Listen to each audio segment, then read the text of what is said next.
இத்தனை வருஷமா அண்ணன் சீமான முதலமைச்சர் ஆக்காம இருக்கிறது யாரோட தப்புன்னு நினைக்கிறீங்க? வரலாற்றில் எழுதி வைங்கடா. மே 4ஆம் தேதி காலையில் 7 மணிக்கு மாண்புமிகு தமிழ்நாடு முதலமைச்சர் திரு சீமான் அவர்கள். வணக்கம் நண்பர்களே. முன்னாடிலாம் அண்ணன் சீமானை கலாய்ச்சிட்டு இருந்தான், இப்போ விஜயை கலாய்ச்சிட்டு இருக்கான். அண்ணன் சீமானை சுத்தமாக இவன் மறந்துட்டான் அப்படின்னு சொல்கிறாங்க. கிடையாது, நீங்களாம் அண்ணன் சீமானை நெஞ்சில் மட்டும்தான் வச்சுட்டு இருப்பீங்க. ஆனால் நான் நீங்கள் நினைக்கிற மாதிரி கிடையாது, நெஞ்சுக்குள்ளே வச்சுட்டு இருக்கேன். நிறைய கட்சிகள் கூட்டணி பற்றி மும்முரமாக பேசிட்டு இருக்கும் போது அண்ணன் சீமான் மட்டும் தேர்தல் அறிக்கையே ரெடி பண்ணி போட்டாரு. அப்படி என்னதான்டா இருக்கு அந்த தேர்தல் அறிக்கையிலன்னு எடுத்து படிச்சு பார்த்தா சுமார் 462 பக்கத்துக்கு ஏசுநாதரோட பைபிள் சைஸ்ல தேர்தல் அறிக்கையை அடிச்சு வச்சிருக்காரு. முடியல. என்னாச்சு சார்? தலை சுத்துதா? அதை பத்தி தான் சுருக்கமா இந்த வீடியோல பார்க்க போறோம். சொல்றவன் சொந்த வாழ்க்கைய பத்தி எல்லாம் கிளறி பார்க்காதே. அவன் சொல்றதுல அறிவுக்கு பொருத்தமா இருந்தா நடங்க, இல்லைன்னா போங்கடா. 1. அறம் செய்ய விரும்புன்னு ஆரம்பிக்கிற ஆத்திச்சூடி பாட்டையும் நீராரங் கடல் உடுத்தன்னு ஆரம்பிக்கிற தமிழ்த்தாய் வாழ்த்து பாட்டையும் பேன் பண்ணிடுவாராம்.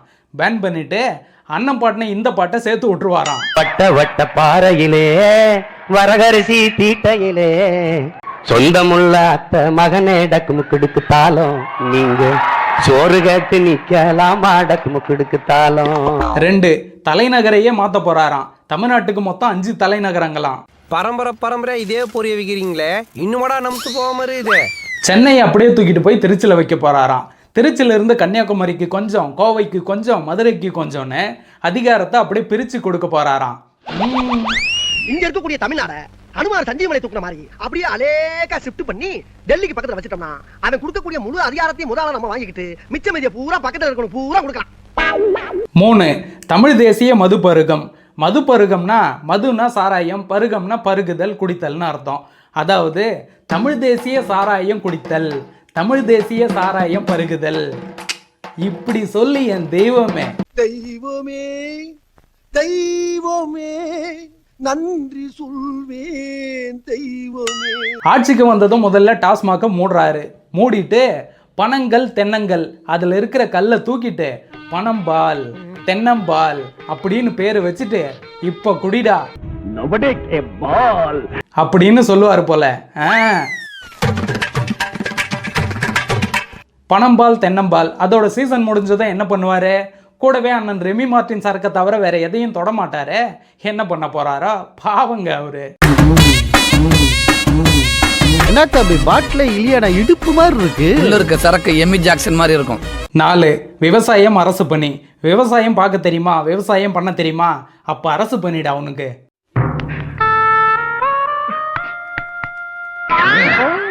ஏர் ஓட்ட தெரியுமா, நடு நட தெரியுமா, களப்பறிக்க தெரியுமா? அப்பா அரசு பண்ணி. அரப்பறக்க தெரியுமா, கட்டடிக்க தெரியுமா, நெல் அளக்க தெரியுமா, மூட்டை கட்ட தெரியுமா? அப்பா அரசு பண்ணி. ஆடு மாடு மேய்க்க தெரியுமா, ஆடு மாடை வளர்க்க தெரியுமா, பால் கறக்க தெரியுமா? அரசு பண்ணி. கோழி வளர்க்க தெரியுமா, கொக்கு வளர்க்க தெரியுமா, மீன் வளர்க்க தெரியுமா, பாம்பு வளர்க்க தெரியுமா? அரசு பண்ணி. அவ்வளோ ஏன் உனக்கு ஆமை வளர்க்க தெரியுமா? ஒக்காளி, உனக்கு தான்டா அரசு பண்ணியில முன்னுரிமை, போடா.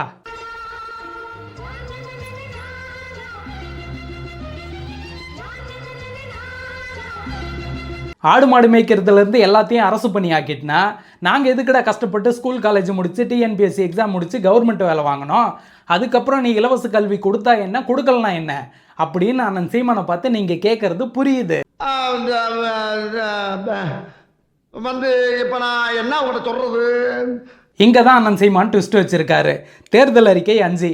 தமிழ் படித்தால் மட்டுமே அரசு பண்ணி. எப்படி?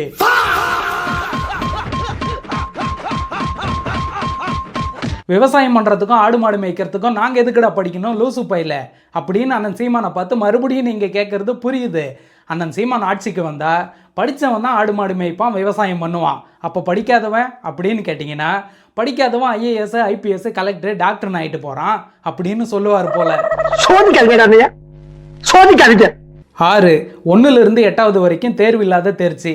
1லிருந்து 8வது வரைக்கும் எக்ஸாம் எழுத விடாமல் பாஸ் பண்ணி விட்டுருவாராம். அப்புறம் எப்படிடா 9வது 10வதுல போய் பயம் இல்லாமல் எக்ஸாம் எழுதுவாங்க? 1வதுலேருந்து எதுக்கு சின்ன சின்ன எக்ஸாமு, சின்ன சின்ன டெஸ்ட் எல்லாம் வைக்கிறாங்க? எல்லாமே ஒரு பிரெயின் டெவலப்மெண்ட்டு, எல்லாமே ஒரு ப்ராக்டிஸு. 5ல் விளையாதது 50ல் எப்படிடா விளையும் கூமுட்டை அப்படின்னு யாராவது கேட்க போகிறாங்கண்ணே. நீ கேட்ட ஒவ்வொரு கேள்வி என்ன செருப்பால் அடிச்ச மாதிரி இருக்குடா. மாதிரி இல்ல, உண்மையிலே செருப்பால தான் அடிச்சது. 7 கழுதை வளர்ப்பு. சிரிக்கக்கூடாது, சிந்திக்கணும். எகிப்து நாட்டு இளவரசி கிளியோபட்ரா வந்து தன்னோட அழகை பராமரிக்கிறதுக்காக கழுதை பாலில் தான் குளிப்பாங்களாம். அதனால கழுதையை வளர்க்குறோம், குளிக்கிறோம். என்ன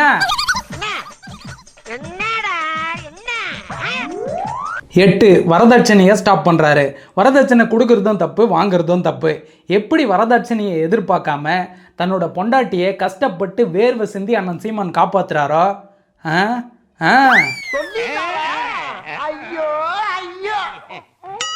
கட்டுனா ஒரு ஈழத்தில் விதவை பொண்ணை தான் கல்யாணம் பண்ணுவேன்னு சொன்னார். இன்னொரு பக்கம் நடிகை விஜயலட்சுமியை நாசம் பண்ணார். பழச்சாறு வேணுமான அங்கங்கே வாய வச்சாரு. லிஸ்ட்டு ரொம்ப பெருசு. எல்லாத்தையும் தாண்டி எதுக்காக கையில் கல்யாணம் பண்ணோம்? ஏன்னா சொத்து தான், வரதட்சணை தான். வரதட்சணையை ஸ்டாப் பண்ணுற மூஞ்சியை பார்த்தியா? மக்கு ஃபிகரா இருந்தாலும் பரவாயில்லடா, துட்டு ஃபிகரா இருக்கணும். அப்பதான் லைஃப்ல செட்டில் ஆக முடியும். 9 ஈழத்தமிழ் உறவுகளுக்கு தேர்வு. இலக்கு ஒன்று தான் இனத்தின் விடுதலை. தமிழ் தேசியம் அமைக்கிறாரு. ஏம்பா இன்னும் என்ன நீ பைத்தியக்காரனவே நினைச்சுக்கிறல்ல நீ? பிரபாகரனையும் ஈழத்தமிழர்களையும் முன்னிறுத்தி தான் கட்சி நடத்திட்டு வர.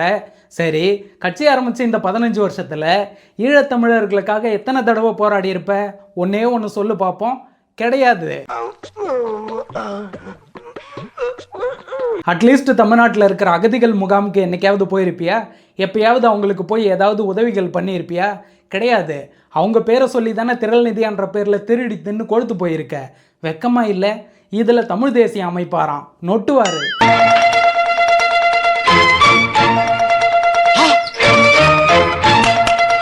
10 பத்திரிகை மற்றும் ஊடக உரிமையை நிலைநாட்டுவாராம். உன்னை இன்னைக்கு இல்ல ரொம்ப நாளா பாக்குறேன். உனக்கு ஏதாவது பைத்தியமாயிட்டு கேள்வியா கேளு. நீ மரியாதை கேள்வி கேள்றா முதல்ல. நீ முதல்ல கேள்வி கத்துக்க போடா. ஒரு பத்திரிகை ஒரு மைக்கு தூக்கி கேமரா பெரிய வெங்காயம்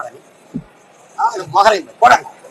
இது வரைக்கும் எத்தனை பிரஸ் மீட்ல எதிர்த்து கேள்வி கேட்ட பத்திரிகையாளர்களை மரியாதை இல்லாம பேசியிருப்ப. இதுல ஊடக உரிமையை நிலைநாட்டுவாராம். கிழிப்ப. 11 மரண தண்டனை. அந்த ஆள் என்ன சொன்ன?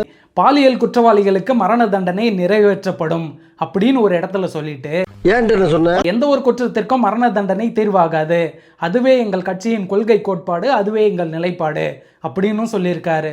இதுல எதுல உண்மை? ரெண்டும் உண்மைதானே? யோ நக்காண்டி, என்னையா இது? அது வேற வாயி, இது நார வாயி. ஆமாம், பாலியல் குற்றவாளிகளுக்கு மரண தண்டனை நிறைவேற்றப்படும்னு சொன்னீங்க. முதல் குற்றவாளி யார் தெரியுமா?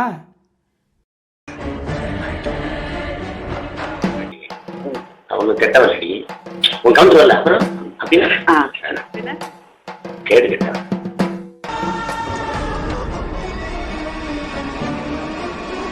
எப்படியும் ஆட்சிக்கு வரமாட்டோன்றதால என்ன வேணாலும் அடிச்சு விடுறது. Mass Nani. பை.